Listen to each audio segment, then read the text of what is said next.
मैं थार मरुस्थल मारवाड़ का प्रवेश द्वार चूरू बोल रहा हूं। दूर दूर रेत के टीलों धोरारी धरती को अपने अंदर समेटे हुए मैं चूरू अपनी हवेलियों के लिए, यहाँ के ताल छापर वन्य अभ्यारण्य के अनगिनत काले हिरणों के लिए पूरे विश्व भर में प्रसिद्ध हूं। मेरे यहां स्थित सालासर बालाजी का एकमात्र मंदिर, जिसमें हनुमान जी की मूर्ति भी दाढ़ी मूछ वाली मूर्ति स्थापित है। इनके अलावा ऐतिहासिक मेलों के लिए विश्व प्रसिद्ध हूं। मेरे अंदर स्थित रतनगढ़ किले का इतिहास जानकर आप हैरान रह जाओगे। मेरा चूरू किला राजस्थान का एकमात्र ऐसा किला है जो चांदी के गोले दागने के लिए प्रसिद्ध है। मुझ में मरुभूमि और कम जल होने के कारण मैं राजस्थान का सबसे गर्म जिला भी हूं। मेरी इस आत्मकथा में मैं चूरू आपको आज मेरा पूरा इतिहास, मेरे यहाँ की रंगीन कलाकृतियां और ऊपर बताई गई सभी बातों का विस्तार से वर्णन करूंगा। सबसे पहले मैं आपको मेरे नामकरण, क्षेत्रीय विस्तार, जनसंख्या तथा साक्षरता के बारे में बताना चाहूंगा। मेरे यहाँ की बोली शेखावती बोली है। मैं अगर मेरे क्षेत्रफल और जनसंख्या की बात करूं तो मैं कुल 13,858 वर्ग किलोमीटर की परिधि में फैला हुआ हूं। मुझ में 2011 की जनगणना के अनुसार मेरे क्षेत्र में कुल जनसंख्या 20,39,547 थी, जो कि राजस्थान की कुल जनसंख्या का 2.98% है। मेरे जिले में एक भी नदी नहीं है और सबसे कम वनों वाला जिला भी मैं ही हूं। राजस्थान में वर्षा का जल या पालर पानी के संग्रहण हेतु अनूठी कार्य योजना को क्रियान्वित करने वाला एकमात्र जिला मैं ही हूं। आपको बता दूं, सर्वाधिक चंदन की मूर्तियां बनाने का काम भी मेरे क्षेत्र में ही अधिक होता है। मेरे जिले का कुल जनसंख्या घनत्व 147 व्यक्ति प्रति वर्ग किलोमीटर है। 2011 की जनगणना के अनुसार मेरे क्षेत्र का लिंगानुपात 940 महिलाएं प्रति 1000 पुरुषों पर निवास करती हैं। मैं अगर मेरे शहर की साक्षरता की बात करूं तो जनगणना 2011 के अनुसार मेरे क्षेत्र की कुल साक्षरता दर 66.75% है। आपको बता दूं, मेरे चूरू जिले में कुल 8 विधानसभा क्षेत्र या सीटें और 6 तहसीलें भी हैं। कहा जाता है कि गोला बारूद खत्म होने पर चांदी के गोले दागे गए और महिलाओं ने भी मुझे बचाने के लिए अपने गहने तक दे दिए थे। आपको बता दूं, मेरे जिले में एक गांव ऐसा भी है जहां लोग पूरी तरह से नास्तिक हैं। मेरे इस गांव के लोग किसी भी देवी देवता को नहीं पूजते। जी हां, तारानगर का लांबा की ढाणी में कोई मंदिर नहीं है और न कोई मृतकों की अस्थि विसर्जन करता है। इस गांव की आबादी 800 लोगों के आसपास है। शिक्षा का स्तर यहां पर इतना ऊंचा है कि लगभग हर घर में सरकारी कर्मचारी बना बैठा है। आपको मेरे इस गांव के बारे में क्या विचार है, मैं कमेंट सेक्शन में जरूर बताएं। मैं चूरू अगर मेरी स्थापना और इतिहास की बात करूं तो मेरे इस ऐतिहासिक शहर का इतिहास 1620 ईस्वी पूर्व का है। मेरी स्थापना 1620 ईस्वी में चोहड़ा नामक जाट ने की थी। मैं भारत की आजादी से पहले बीकानेर जिले का एक हिस्सा हुआ करता था। मैं राजस्थान के उत्तर पूर्वी भाग में स्थित हूं और मेरी सीमा हनुमानगढ़, बीकानेर, श्रीगंगानगर, नागौर, सीकर और झुंझुनू तथा अंतर्राज्यीय सीमा हरियाणा से लगती है। 1 नवंबर 1956 में राजस्थान के एकीकरण के दौरान मुझे जिले का दर्जा दिया गया था, लेकिन ऐसा भी माना जाता है कि मेरी स्थापना राजपूतों द्वारा की गई थी। राजपूत मेरे यहाँ की सत्ता में प्राथमिक राजवंश थे और 1871 के युद्ध के बाद यह बीकानेर का हिस्सा बन गया। 1947 में भारत के स्वतंत्र होने के बाद बीकानेर राज्य को पुनर्गठित किया गया और इस प्रकार मेरा जिला अस्तित्व में आया। अब मैं आपको लिए चलता हूं मेरे पर्यटक स्थलों की ओर, लेकिन उससे पहले मैं आपसे निवेदन करूंगा कि हमारे चैनल सिटी एक्सप्रेस को सब्सक्राइब कर बेल आइकन जरूर दबाएं ताकि आने वाली हर वीडियो का नोटिफिकेशन आप तक पहुंचता रहे। चलिए अब चलते हैं सालासर बालाजी धाम। यह मंदिर प्रभु हनुमान को समर्पित है। मंदिर में प्रभु हनुमान जी की विश्व की एकमात्र दाढ़ी मूछ वाली प्रतिमा विराजमान है, जो मेरे सुजानगढ़ के पास सालासर के छोटे से शहर में स्थित है। मेरा यह मंदिर साल भर भारी संख्या में भक्तों को आकर्षित करता है। आपको बता दूं, मेरे बालाजी के मंदिर की स्थापना 1754 ईस्वी में महात्मा श्री मोहनदास जी ने की थी। मेरे असोटा गांव में महात्मा श्री मोहनदास जी को हल चलाते समय दाढ़ी मूंछ युक्त हनुमान जी की मूर्ति मिली। फिर उन्होंने मेरे सुजानगढ़ तहसील के सालासर गांव में सालासर बालाजी का मंदिर बनवा दिया, जिसे आज बेहद पवित्र स्थल माना जाता है। और इस मंदिर के बारे में ऐसा कहा जाता है, यहाँ पर भक्तों की हर मनोकामना पूर्ण होती है। यहाँ मंदिर में भगवान हनुमान की मूर्ति स्वयं भू मानी जाती है। अगर आप मेरे शहर में आते हैं और किसी धार्मिक स्थल की यात्रा करना चाहते हैं तो सबसे पहले आपको मेरे सालासर बालाजी के दर्शन करने के लिए अवश्य जाना चाहिए। मेरे बालाजी का मंदिर जयपुर बीकानेर मार्ग पर स्थित है। प्रतिवर्ष यहाँ 2 बड़े मेलों का आयोजन भी किया जाता है। यह मेले चैत्र और अश्विन पूर्णिमा माह में लगते हैं। लाखों की संख्या में भक्तगण देश विदेश से सालासर बालाजी के दर्शन के लिए आते हैं। यह मंदिर पूरे साल खुला रहता है। अब मैं आपको दर्शन कराता हूं मेरे वेंकटेश्वर तिरुपति बालाजी। बालाजी के इस मंदिर का निर्माण वेंकटेश्वर फाउंडेशन ट्रस्ट के सोहनलाल जानोदिया ने 1994 में मेरे सुजानगढ़ में भगवान वेंकटेश्वर तिरुपति बालाजी के मंदिर का निर्माण करवाया था। यह मंदिर डॉक्टर एम नागराज एवं डॉक्टर वेंकटाचार्य वास्तुविद की देखरेख में ग्रेनाइट, इटालियन मार्बल और मकराना मार्बल से लगभग 10,000 वर्ग फीट के क्षेत्र में बनाया गया है। यह मंदिर लगभग 75 फीट ऊंचा है। 51 करोड़ का गरुड़ स्तंभ मंदिर में आकर्षण का केंद्र है। सोने, तांबे व लकड़ी के इस्तेमाल से 1996 में स्तंभ का 3 महीने में निर्माण हुआ था। भगवान विष्णु के 10 अवतार के पूर्ण स्वरूप तिरुपति बालाजी मंदिर में दिखाए गए हैं। इस मंदिर में प्रतिदिन औसतन 2000 श्रद्धालु आते हैं। मंदिर की दीवारों में आपको अद्भुत नक्काशी के साथ साथ देवी देवताओं के दर्शन भी होते हैं। आप यहाँ आएंगे तो आपको कुछ क्षण के लिए दक्षिण भारत की याद आ जाएगी, क्योंकि मेरे यहाँ का यह मंदिर ठीक उसी शैली में बना हुआ है जैसे दक्षिण भारत में मंदिर बनते हैं। अब चलते हैं मेरे किले की ओर। चूरू का किला मेरे ठाकुर कुशाल सिंह ने सन 1694 में बनवाया था। इस किले के निर्माण का उद्देश्य नागरिकों की आत्मरक्षा करना था। हालांकि राजस्थान के सभी किले दुनिया भर में मशहूर हैं, लेकिन चूरू किले की एक अलग ही कहानी है। मेरा चूरू किला दुनिया का एकमात्र ऐसा किला है जहां आजादी की रक्षा के लिए गोला बारूद खत्म होने पर चांदी के गोले दागे गए थे। जी हां, बात है सन 1857 के स्वतंत्रता संग्राम के समय की, जब मेरे ठाकुर शिव सिंह अंग्रेजों के साथ युद्ध लड़ रहे थे। परिणाम स्वरूप ब्रिटिश अधिकारियों ने बीकानेर सेना को अपने साथ मिलाकर मेरे चूरू किले पर हमला कर दिया। मेरे किले को चारों तरफ से घेर लिया गया था और किले पर तोपें चला गई थी। ठाकुर शिव सिंह ने बीकानेरी और ब्रिटिश सेना के खिलाफ तोप चलाने का आदेश दे दिया। तोप चलाते चलाते एक समय ऐसा आया जब मेरे किले में गोला बारूद खत्म हो गया और छोटे गोले बारूद के अलावा कुछ भी नहीं बचा था। उस समय मेरे क्षेत्र के सभी अमीर व्यापारियों ने अपने चांदी के आभूषण राजा को दान कर दिए थे। फिर मेरे शहर के लोहारों ने चांदी के आभूषणों को पिघलाकर उसमें से तोप के लिए आग के गोले बनाए थे।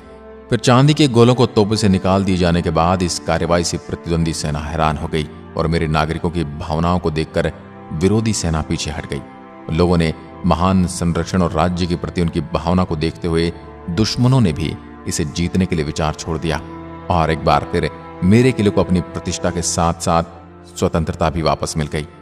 मैं चूरू आज भी मेरे उन महान व्यक्तित्वों को याद करता हूं तो मेरा सीना गर्व से चौड़ा हो जाता है। कैसे मेरी रक्षा और स्वतंत्रता की रक्षार्थ उन्होंने गोले खत्म हो जाने पर हिम्मत नहीं हारी और सोने और चांदी के गोले बना दिए। अब चलते हैं मेरे रतनगढ़ किले की ओर। यह एक ऐतिहासिक किला है। काफी संख्या में पर्यटक यहाँ घूमने के लिए आते हैं। मेरे इस किले का निर्माण बीकानेर के राजा रतन सिंह ने 1820 में करवाया था। मेरे इस भव्य किले की राजस्थानी स्थापत्य शैली का अद्भुत नमूना है, जिनमें भित्ति चित्र एवं सुंदर छतरियों के अलंकरण हैं। नगर के निकट ही नाथ साधुओं का अखाड़ा है, जहां देवियों की मूर्तियां बनी हैं।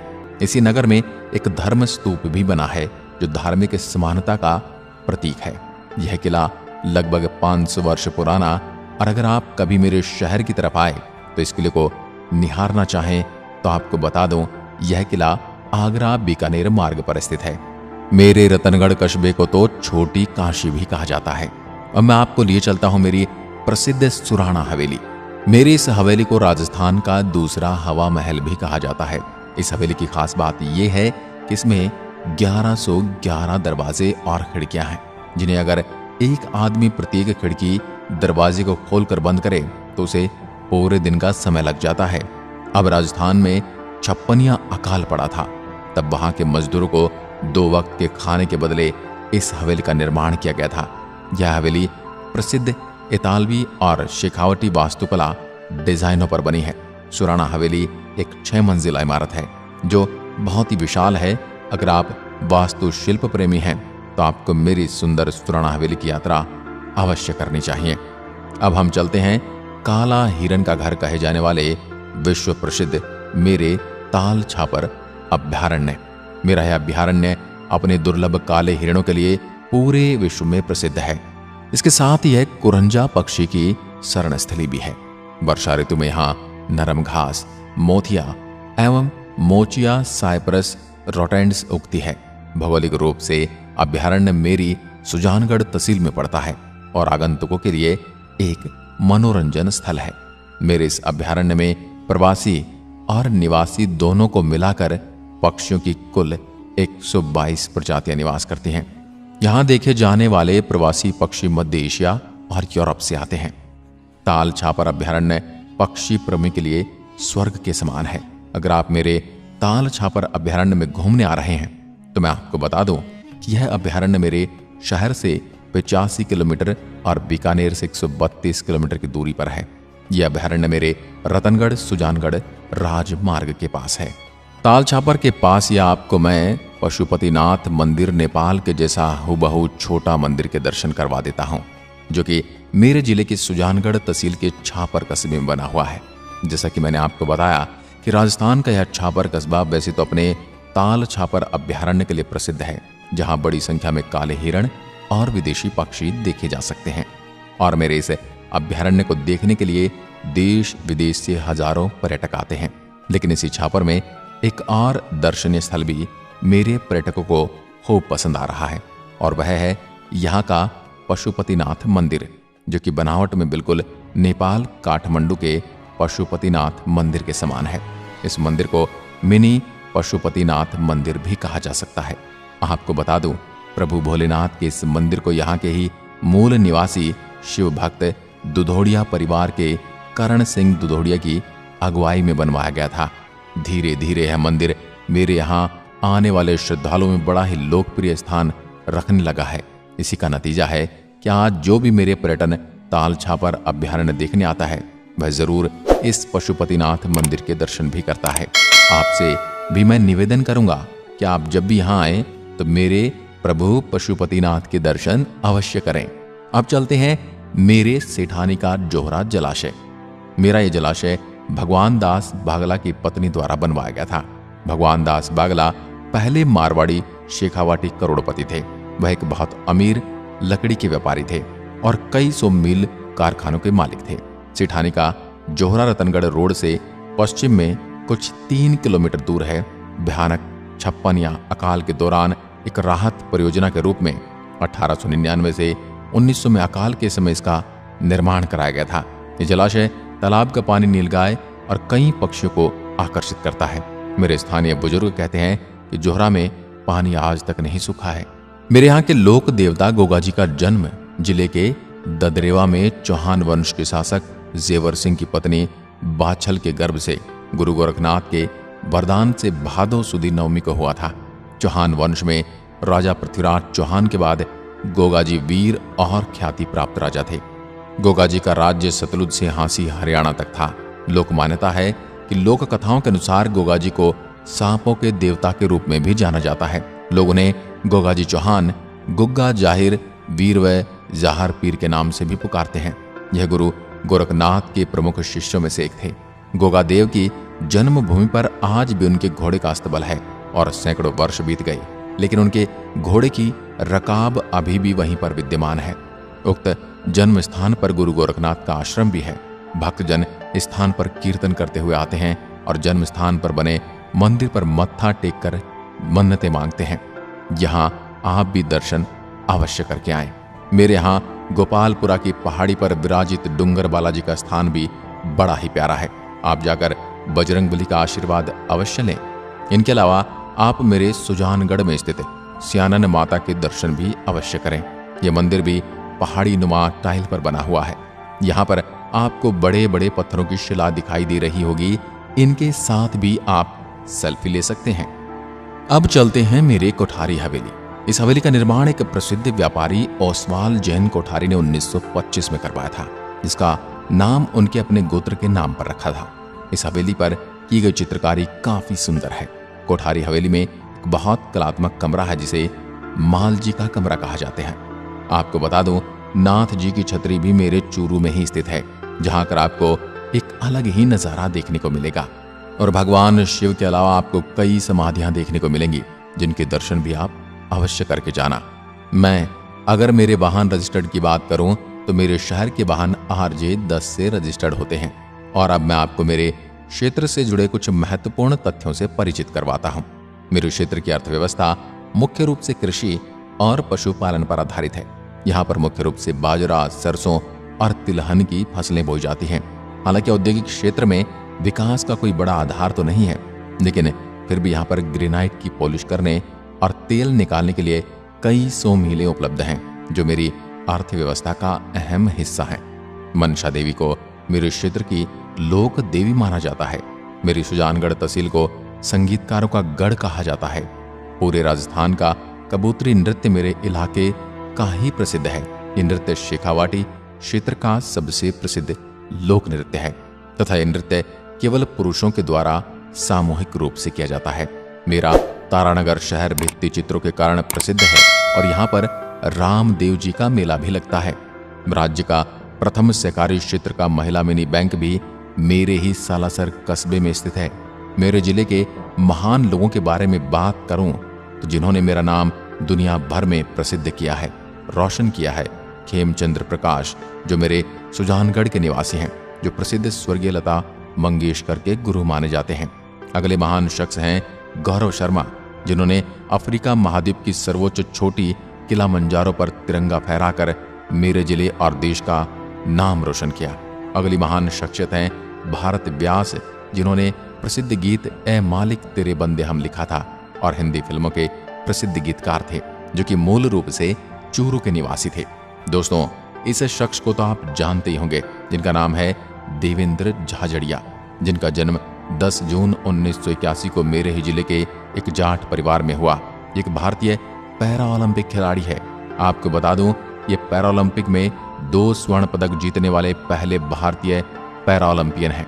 2004 पैरा ओलंपिक एथेंस में उन्होंने पहला स्वर्ण पदक जीता था, रियो डी जनेरियो। दर्शकों, इनके नाम पर तो वीडियो को लाइक करना बनता ही है। सोनिका टांडी प्रदेश की एकमात्र हॉकी खिलाड़ी हैं, जो इस बार कॉमनवेल्थ गेम खेल रही हैं। डिस्कस थ्रो खिलाड़ी कृष्ण पूनिया वर्तमान में राजगढ़ सादुलपुर के विधायक एवं राजस्थान क्रीड़ा परिषद के अध्यक्ष हैं। कृष्ण पूनिया को एशियाई खेलों में कांस्य तथा राष्ट्रमंडल खेलों में स्वर्ण पदक प्राप्त है। कर्नल किशन सिंह राठौड़, जो भारत पाकिस्तान युद्ध 1947 में प्रदर्शित बहादुरी के लिए महावीर चक्र से सम्मानित हैं, वो भी मेरी ही धरती के पुत्र हैं। आपको बता दूं, अंतर्राष्ट्रीय स्तर पर खेल स्टेडियम में भी चूरू जिले में ही बना हुआ है, जहां पर ओलंपिक खेलों की तैयारियां करवाई जाती हैं। सर्दियों में सर्वाधिक ठंडा व गर्मियों में सर्वाधिक गर्म जिला मैं ही हूं, इसलिए मुझे राजस्थान का सबसे गर्म जिला भी कहा जाता है। अगर आप मेरे शहर की यात्रा की योजना बना रहे हैं तो मैं आपको बता दूं कि मेरा शहर घूमने के लिए सर्दियों का मौसम सबसे अच्छा है। अक्टूबर से मार्च के महीने के दौरान मेरे शहर की यात्रा करने के लिए आदर्श समय होता है। मानसून का सीजन भी मेरे शहर घूमने आने के लिए अच्छा समय है। गर्मियों का मौसम यहाँ की यात्रा के लिए बिल्कुल भी उचित नहीं है, क्योंकि मैं राजस्थान का सबसे गर्म क्षेत्र हूँ। आप मुझसे मिलने के लिए रेल, सड़क और वायु मार्ग से आ सकते हैं। मैं चूरू मेरे शहर आने के लिए आपको आमंत्रित करता हूँ। आपको मेरी बताई मेरी आत्मकथा में कौन से स्थान ने आपको सबसे ज्यादा आकर्षित किया और कौन सी बात आपने इस वीडियो के माध्यम से चूरू के बारे में सबसे नई जानी, कमेंट करके जरूर बताएं। एक बार फिर मिलते हैं एक और ऐसी ही वीडियो के साथ। तब तक के लिए नमस्कार, जय हिंद, जय भारत।